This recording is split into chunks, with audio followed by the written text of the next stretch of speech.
Unmasking virus writers and hackers. When we think of the people who make our lives miserable by hacking into computers or spread malicious viruses, most of us imagine an unpopular teenage boy, brilliant but geeky, venting his frustrations from the safety of a suburban bedroom. Actually, these stereotypes are just that, stereotypes. According to Sarah Gordon, an expert in computer viruses and security technology, and a senior research fellow with Semantic Security Response. Since 1992, Gordon has studied the psychologies of virus writers. A hacker or a virus writer is just as likely to be the guy next door to you, she says, or the kid at the checkout line bagging your groceries. Your average hacker is not necessarily some goth type dressed entirely in black and sporting a nose ring. She may very well be a 50-year-old female.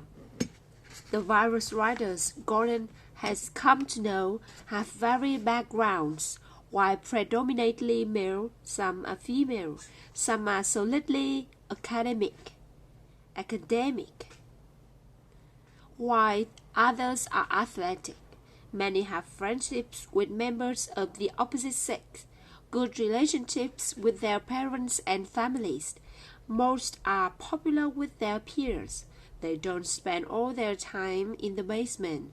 One virus writer volunteers in his local library, working with elderly people. One of them is a poet and a musician. Another is an electrical engineer, and others work for a university quantum physics department. You couldn't pick them out of a lineup as being perpetrator. Hackers and virus writers are actually very different, distinct populations. Hackers tend to have a more thorough knowledge of systems and a more highly developed skill set.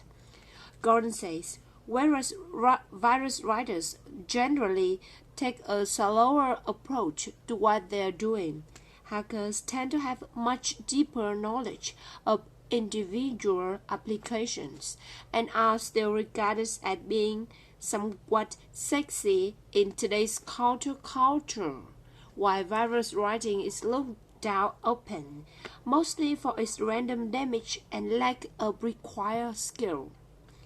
Their motivations may also differ. While both hackers and virus writers are initially attracted by the technical challenge, hacking is more about power and control. When they are hacking and you get into a system, you remain involved with that system. You take it over and dominate it. On the other hand, once a virus writer releases a program into the wild, the virus goes off and keeps on making copies of itself independently of the author. It's not as intimate or connected a relationship between a hacker and the computer. The virus writer relinquishes control and becomes disassociated from the actual activity he or she has set in motion.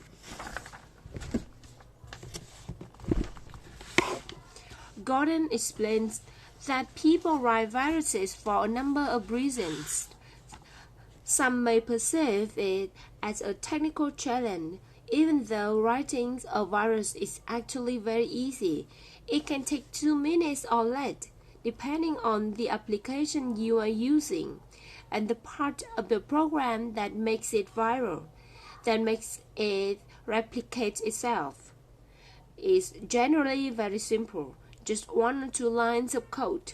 It's much more complicated to write a useful application than it is to write a virus. Younger virus writers like to be part of a group. They look for peer identity, which is important to them, or it may be a way to make a social statement.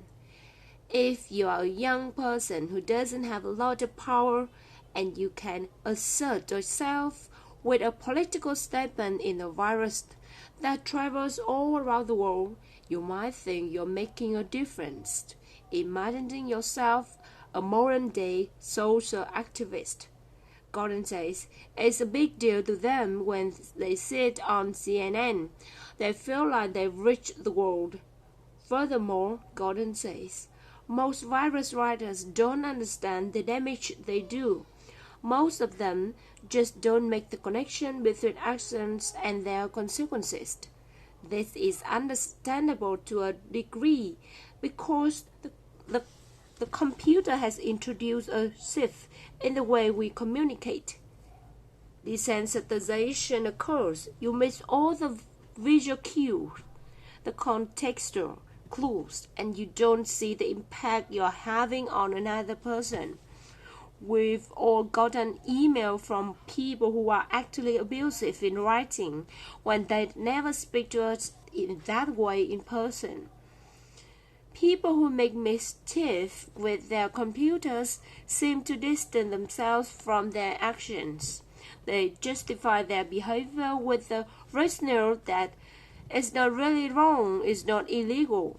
Or they may tell themselves, well, everybody has antivirus software, so if I send this out, it won't really hurt anybody. Fortunately, social pressure is changing the impressions people have of hackers and virus writers. Their old peers are beginning to say to them, this is not cool. And while it is still widely legal to make viruses publicly available, Gordon's research has shown a decrease in acceptance of online publication of virus source code. Gordon says the media used to promote virus writers as being geniuses and heroes, but now the press has changed its tune. They no longer portray virus writers as brilliant and misunderstood. We are seeing the media start to turn around, she says. We are getting the message out to young people that writing viruses really isn't cool.